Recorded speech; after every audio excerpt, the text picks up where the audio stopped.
Shibulidana, gros fils de pulpe. Aujourd'hui, une saison d'anime qui manque de vitamines, à base de clichés et absurdités, et des séries qui oscillent entre médicaments contre l'insomnie et comédies tellement involontaires que même ton chien aurait honte de les regarder avec toi. Au programme, un roi démon qui troque son trône contre une chaise gaming, une déesse qui manipule des humains par ego pour faire du chantage affectif, des complots familiaux Yakuza plus prévisibles que le script d'un téléfilm de M6, un héros légendaire qui passe plus de temps à fuir ses responsabilités qu'à combattre. Bref, cette saison va mettre à rude épreuve ton seuil de tolérance à la gênance.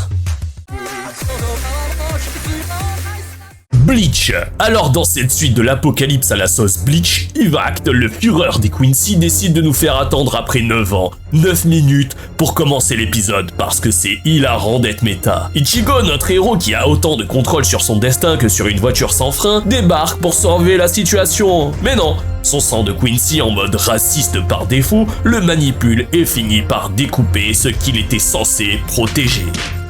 Du côté de la Soul Society, c'est la foire. Ukitake tente de jouer les martyrs en prêtant son corps au roi des esprits, mais finit par perdre la main.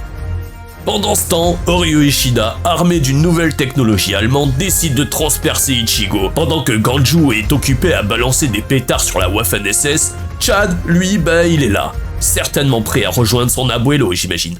Kuraku, aka meilleur capitaine que Yamamoto, le vieux sénile qui frappe des clones, décide d'aller chercher le seul mec encore plus stylé que lui. Aizen Sosuke. Le gars revient avec sa grosse pression spirituelle pour écraser du Quincy avec un sourire narquois. Une mutinerie interne se prépare du côté des Quincy qui n'ont pas apprécié d'être de la chair à canon pour les propres intérêts du Führer. Yoroichi fait une entrée fracassante en sortant le White Panther du Wekomundo Forever, Grim Joe Jaggerjack. Le roi des Holos est prêt à rejoindre les Avengers version spirituelle pour botter des culs allemands et remettre un peu d'ordre dans ce bordel cosmique. Bref, préparez-vous, ça sent le fight légendaire.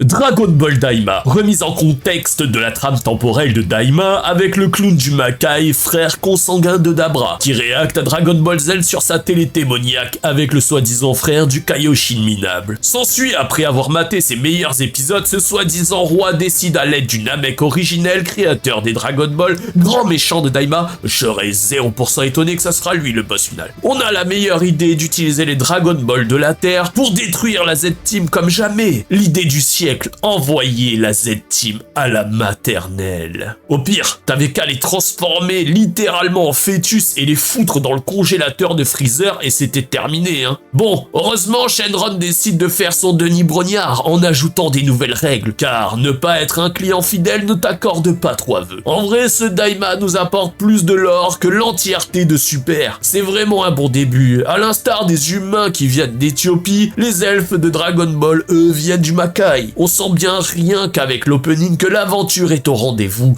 comme à l'ancienne, avec Goku qui ressort son bâton magique. On suivra donc la nouvelle aventure de Goku dans Dragon Quest, prêt à défoncer le roi démon du Makai, pour redevenir un daron débile qui ne sait pas réfléchir. On appréciera également le retour des combats qu'on adore à base de techniques à la Jackie Chan. Franchement, c'est ça qu'on veut. Une aventure dans un monde qui développe le lore de Dragon Ball et qui terrasse ses ennemis à coups de bâton plutôt que des boosts de puissance aberrant et irrationnel. Bref, pour dire que si vous avez aimé Dragon Ball à l'ancienne, c'est pour vous. Sinon, passez votre chemin. Sinon, il est où le remake ?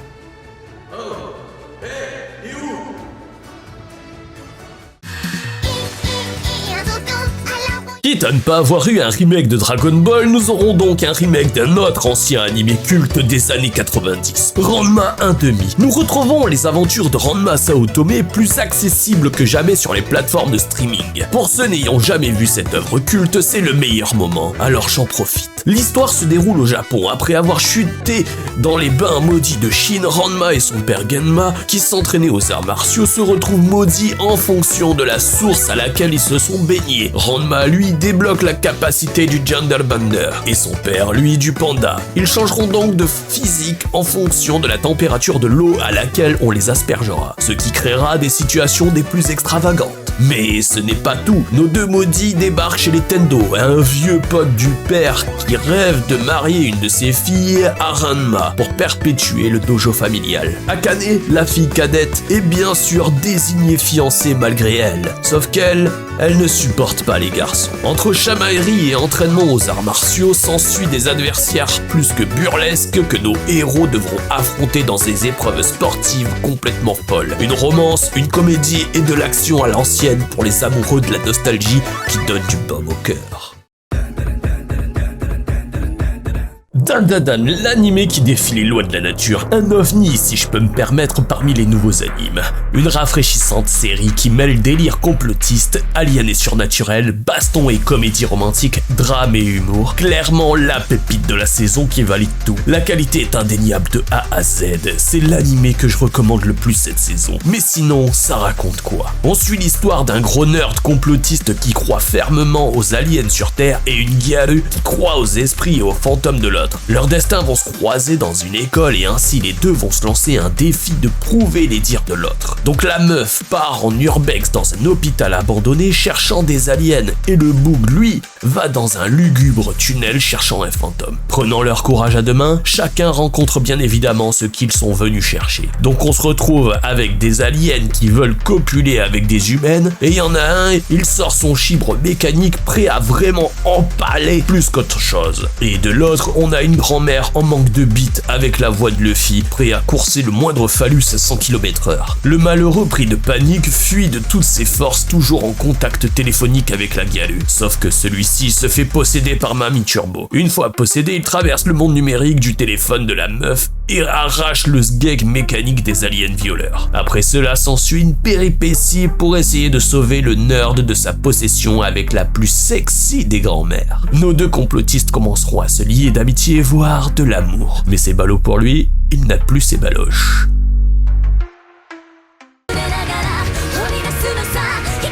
ReZero, on retrouve notre lolimanceur préféré après avoir réglé 2-3 soucis avec des lapins tout mignons. Nos amis s'en vont direction Venise pour profiter de la vie en admirant de jolis paysages et des enfants se faire exploser le crâne par une grosse folle qui le jette du haut de la tour. Ben oui mon gars, t'as cru que dans ReZero on se repose? Ben non, t'es là pour crever mon gars. Ils feront donc connaissance des nouveaux évêques du culte de la sorcière, en l'occurrence celle de la colère qui a complètement pété un câble car c'était l'épouse de Betelgeuse Romane Conti. On a l'évêque de l'avarice qui vient voler la virginité de la waifu Emilia pour son 79e mariage. L'arrivée de l'évêque de la gourmandise qui a littéralement supprimé de nos souvenirs la rame color swap. Et pour finir, l'évêque de la luxure, une loli qui se transforme et qui transforme les gens par exemple en mouches. Tout ça pour dire qu'il y a une convention manga à Venise où tout le monde s'est rassemblé pour torturer Subaru qui va pas finir de faire des rollbacks pour notre plus grand plaisir. Cette saison nous replonge parfaitement dans l'univers de ReZero. On sent de suite une tension qui monte crescendo, une très bonne qualité autant visuelle que sonore. Personnellement, je suis pas déçu de ce qu'on me montre. C'est bien le retour d'un des meilleurs animes isekai du moment.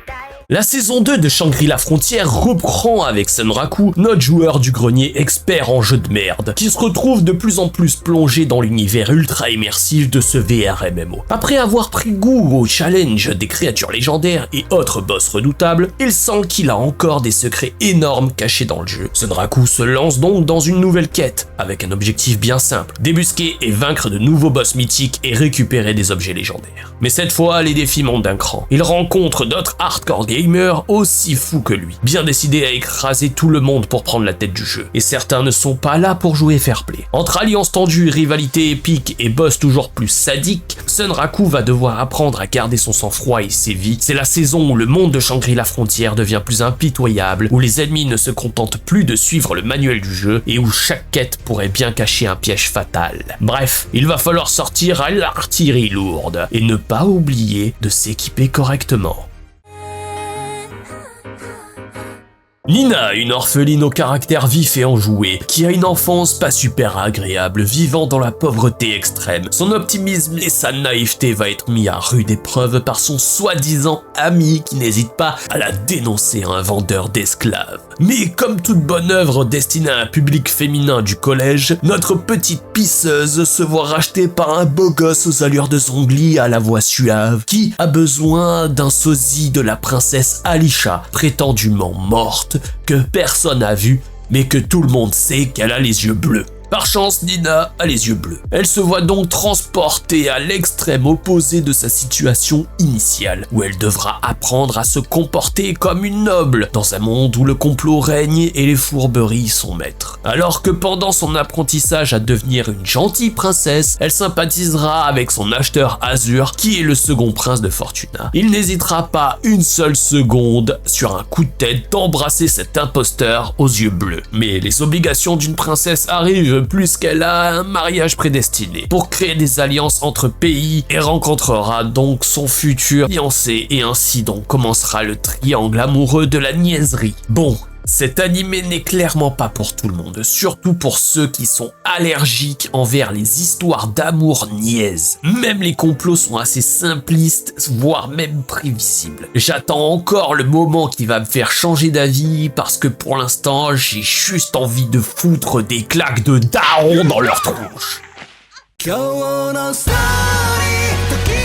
Denmachi saison 5, retour dans la ville d'Orario où nous retrouvons Belle et son harem qui vont devoir se confronter au désir plus que abusé de la célèbre, la gracieuse et généreuse, aux formes voluptueuses de la déesse Freya, qui va s'intéresser de plus en plus à notre petite cloche en amour préféré. C'est alors que Sir Maid du café préféré des guildes souhaite faire un date avec Rabbitfoot, pour ainsi dévoiler ses sentiments les plus intimes avec celui-ci. Sauf que sa cloche est déjà destinée à une autre waifu, et refuse donc les avances de la petite cire, ce qui sonne le glas de la romance infantile et de la tranquillité de la ville, puisque coup de théâtre cire est en fait la déesse Freya depuis le début. Un matin, au réveil, Belle trouve qu'il y a quelque chose qui cloche dans la ville. Il remarque que plus personne ne se souvient correctement de lui, puisque celui-ci ne fait plus partie de la famille d'Estia, notre déesse laitière. Freya avait lavé le cerveau de toute la ville sans aucune impunité, tout ça par ego, pour que la clochette tombe dans les cuisses de la fertilité.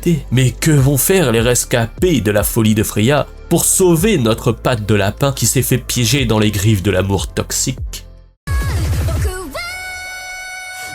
Blue Exorcist saison 4. Après avoir exorcisé le scientifique fou des Illuminati, nos élèves retournent à l'école, mais sans surprise, il manque un professeur à l'appel. Les Ploplo de Shura sont en danger. Elle est repartie chez elle dans le nord du Japon pour se faire engrosser par un Orochimaru des plus lugubres. Ni une ni deux, nos jumeaux sataniques partent à la rescousse de la prof en bikini, peur qu'elle attrape sûrement froid. Dans cette nouvelle saison qui approfondit l'histoire d'un personnage à travers les réelles intentions du jumeau Yukio, qui recherche à déclencher en secret son véritable potentiel, car celui-ci développe un syndrome d'infériorité. La question qu'on se pose, c'est jusqu'où Yukio ira-t-il pour se sentir utile pour les autres? Se perdra-t-il en chemin et sombrer dans les enfers pour assouvir son désir? Cette saison nous laisse des questions en suspens, en espérant qu'elle trouve une réponse à l'avenir.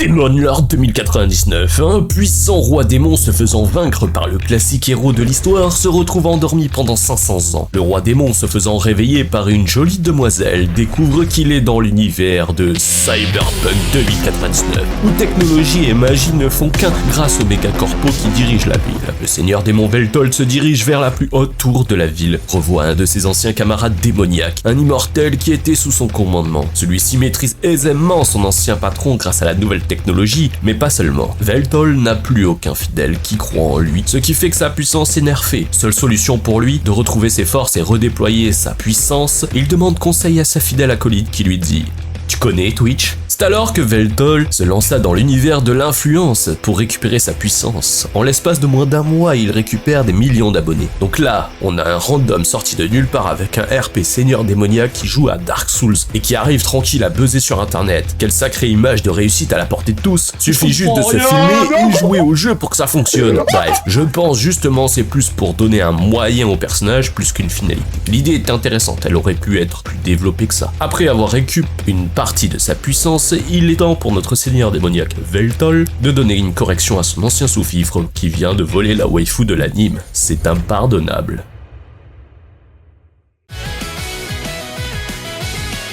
Magie Lumière. Comment allier tradition et modernité dans les entreprises japonaises avec l'association des Magical Girls et des entreprises de services privés qui aident les citoyens contre les méchants monstres comme le feraient les pompiers avec les feux. Nous suivrons donc Kana en recherche inconditionnelle d'un emploi. À l'occasion d'un entretien, celle-ci se retrouve en plein milieu d'une attaque d'un monstre Kai. C'est alors qu'une entreprise privée d'extermination de Kai, prénommée Magie Lumière, entre en scène. La Magical Girl désignée pour ce travail se retrouve en difficulté face au Kai, mais Kana, à l'aide de ses connaissances et prise d'information, est la candidate idéale pour supporter notre Magical Girl en détresse. C'est ainsi que Kana a trouvé son premier job, où elle rencontrera des personnages hauts en couleur et habillés tels que son patron qui se déguise en Magical Girl. Le système de magie est très intéressant. Il mélange la technologie et l'informatique, où les persos doivent coder des formules magiques pour compresser les monstres efficacement et ainsi les télécharger dans une clé USB. Pour l'instant, on n'a aucune info de ce qu'ils en font. Dans cet animé, t'as l'impression que c'est les hommes qui sont plus fans des Magical Girls que les femmes. Peut-être dû au fait que seules les femmes peuvent faire ce job, car elles seules peuvent utiliser la magie. Hawaii Maried and Amagami Sister. Uryu Kamiate a perdu sa mère à la suite d'une maladie et se retrouve sans toit au-dessus de sa tête pour continuer ses études dans la médecine. Il décide donc de partir se loger dans le sanctuaire Amagami, mais ce n'est pas gratuit. Il doit, pour continuer à vivre sous ce toit, se marier à l'une des 3 petites filles du prêtre. Yae, l'artiste au gros potentiel qui est tête en l'air, Asahi, la gamine qui fait la meuf mature à teaser le héros, et bien sûr la tsundere Yuna. Voilà donc bien les résultats d'être l'assistant de Negi Aruba, l'auteur des quintessentiels quintuplés. Tu m'étonnes qu'après le succès des quintessentiels quintuplés, l'assistant décide de partir dans cette vibe où toute l'intrigue se base sur « mais qui va-t-il choisir ?» Une petite romance sympathique sans trop de prétention, avec des personnages sympathiques, avec un côté mystique où le héros a des prémonitions qu'il veut absolument éviter et coq-bloque tout le monde. On peut reprocher à l'histoire d'être assez classique et prévisible pour les aficionados du genre. Mais sinon, la grande question, vous êtes de quel team ? Bienvenue dans le monde de criminels fiançailles, où les cœurs battent au rythme des trahisons et où les alliances se scellent sous une pluie de sang et de secrets. Imaginez une héroïne, fille princesse de Yakuza, qui va devoir se fiancer à un prince charmant Yakuza d'une autre ville avec quelques soucis psychologiques pour faire mouiller les minettes en manque de bad boy. L'histoire de nos protas se retrouve à jongler entre faux sourires, intrigues politiques et menaces de meurtre à chaque coin de rue. Pourquoi fuir quand on peut rester et s'enfoncer dans un marécage toxique avec style ? Au programme, des confrontations dignes d'un drama coréen, des regards qui tuent et des dialogues où chaque phrase pourrait être suivie de « Et si tu me poignardais pendant que j'ai le dos tourné ?» Notre protagoniste, armé de son courage et d'un instinct de survie, essaie de naviguer dans cette relation où tension romantique rime avec potentiel assassinat. Mais attendez, ce n'est pas tout. Entre 2 scènes d'amour teintées de danger, il y a des complots familiaux, des alliés douteux et une galerie de personnages secondaires qui mériteraient leur propre série tellement ils sont flamboyants. Bref, c'est un mélange de swap opéra et de thriller gothique où l'amour est une arme et les promesses se brisent plus vite que des cœurs. Let's is Grieving Soul Retire. L'histoire d'un pauvre héros légendaire qui, après avoir traîné sa carcasse dans 1000 batailles et foutu le bordel dans le destin du monde, décide qu'il mérite enfin sa retraite. Notre cher protagoniste, ex-grand sauveur du royaume, veut juste se la couler douce. Mais bien sûr, le monde refuse de le laisser tranquille. Une horde d'imbéciles lui demande de sauver tout et n'importe quoi. Entre les jeunes aventuriers sans cervelle et les ennemis complètement dépassés, sa vie ne restera qu'un fantasme inassouvi. Ajoutez à cela des moments drôles, où le héros résout des crises mondiales sans le vouloir, où celui-ci n'est au courant de rien, de ce qui se passe sur le moment. Tout le monde lui avale son chibre en croyant qu'il y est pour quelque chose, rappelant un certain Baggy le clown, mais en moins attachant. Sa seule solution est de passer le relais à la nouvelle génération qui semble plus compliquée qu'il n'y paraît. Qu'est-ce que t'attends ? Lâche ton like, commente et partage et viens de suite nous rejoindre sur ma chaîne Twitch pour continuer à déguster des mets délicats.